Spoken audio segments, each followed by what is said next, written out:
Breytuliður í raun það sama og hallatalan þegar við erum að skoða fall beinnar línu.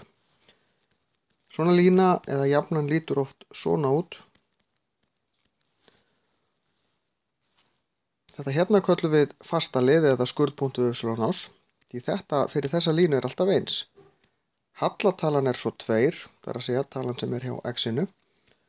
En eftir því hvaða x við setjum inn, þá breytist þetta. Þess vegna köllum við þetta breytulið. Þannig að þetta er fasta liður og svo breytuliður þetta hér. En svona jöfnu teiknum við upp í hnitakerfi svona. Þetta er x-ás, þetta er y-ás. Svo merkjum við inn eitthvað kvarða hérna, 1 og 1. Það gengur hérna í mínus líka. Og við erum með mínus 1 sem skurðpunktu y-ás, þá er það hérna. Þetta er y-ásinn. Þetta hér og 2x þýðir að 1 til hægri þá fyrir ég 2 upp. 1 til hægri, 2 upp og línan mín er þá það bil hér. Og þetta er það sem við kallum breytulið eða hallatölu.